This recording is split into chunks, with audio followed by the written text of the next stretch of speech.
Tonight, I want to tell you a story about a country caught between two worlds, a powerful neighbor haunted by its past, and a continent slowly awakening to a danger it thought had disappeared forever.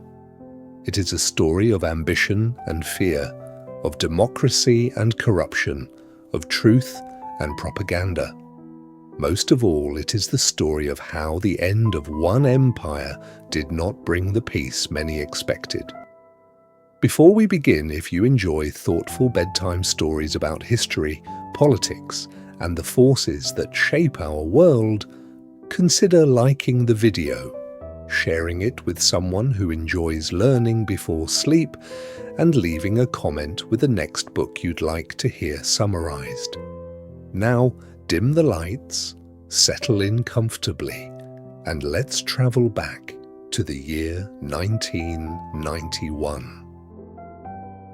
In 1991, the Soviet Union collapsed. For decades, Moscow had controlled a vast empire stretching across Europe and Asia. Then, almost overnight, the empire disappeared. Among the newly independent countries was Ukraine. For many Ukrainians, independence felt like the beginning of a new future. The Cold War was over. Democracy seemed destined to spread. Western leaders believed Russia would gradually become more democratic and cooperative. History, it seemed, was moving in one direction, toward freedom, toward prosperity, toward peace. But history rarely moves in straight lines. Ukraine inherited enormous challenges. Its economy struggled. Its institutions were weak. Corruption spread through government offices. Powerful businessmen, oligarchs, and criminal networks gained influence over politics. At the same time, Ukraine occupied a difficult position on the map. To the west stood Europe. To the east stood Russia. Both wanted influence. Russia possessed something Ukraine desperately needed: energy. Natural gas and oil gave Moscow tremendous leverage. Meanwhile, many Ukrainian politicians maintained close relationships with Russian elites. The young democracy was independent on paper, but in reality, powerful forces constantly pulled it in different directions. As Ukraine struggled, a new leader emerged in Russia. His name was Vladimir Putin. In 1999, a series of deadly apartment bombings shocked Russia. Fear spread rapidly. Putin responded with strength and military action. His popularity soared. In 2000, he became president. But Putin was not interested in building a Western-style democracy. Instead, he embraced a different vision. A Russia united behind a powerful leader, a Russia surrounded by enemies, a Russia that would regain the influence it had lost after the Soviet collapse. Over time, independent media weakened. Political opposition faced increasing pressure. Power became concentrated in the Kremlin, and Putin's authority steadily grew. Behind Putin's political system stood a powerful idea, a belief that nations survive by rallying around strong leaders and external threats. Rather than promising a better future, this worldview focused on fear. Citizens were encouraged to believe that hostile forces constantly threatened their nation. According to this philosophy, protecting the state became more important than protecting freedom. Propaganda became a tool. Truth became flexible. Politics became less about solving problems and more about identifying enemies. This way of thinking would eventually shape not only Russia's domestic politics, but its actions far beyond its borders, including Ukraine. In 2004, Ukraine reached a turning point. A presidential election appeared to be manipulated. Many Ukrainians believed the vote had been stolen. Thousands gathered in Kiev's central square, the Maidan. Despite freezing temperatures, crowds remained. They demanded honest elections. They demanded accountability. They demanded democracy. The movement became known as the Orange Revolution. Eventually, the election results were overturned and a new vote was held. For a moment, it seemed as though democracy had triumphed, but the deeper problems remained. Corruption persisted, political divisions deepened, and many Ukrainians grew frustrated as promised reforms failed to materialize. During the following years, Europe and Russia began moving in opposite directions. The European Union expanded eastward. Former Soviet allies joined Western institutions.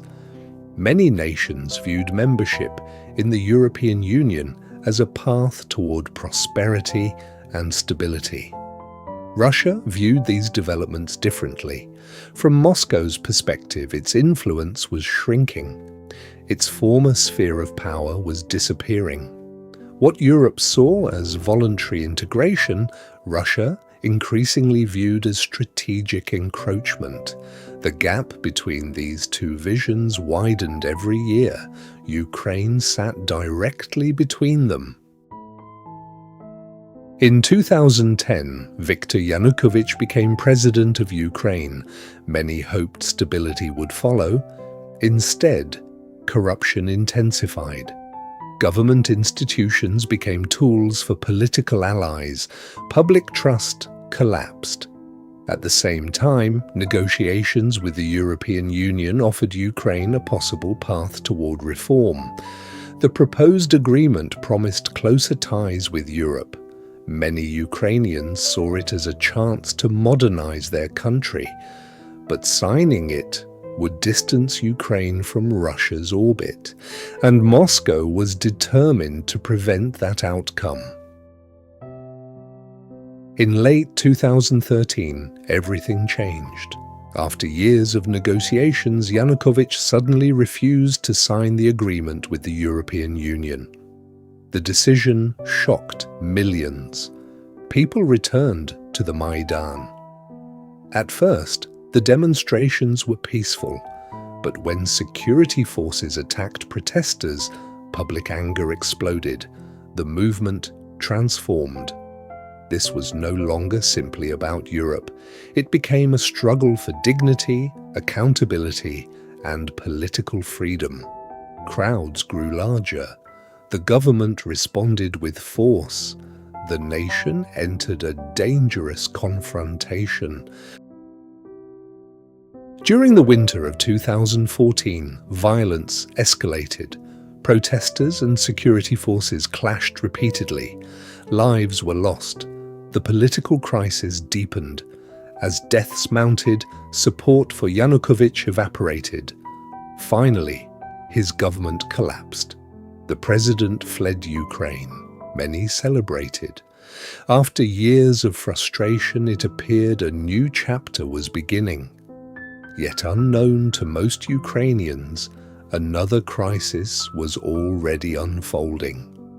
Across the border, the Kremlin was preparing its response.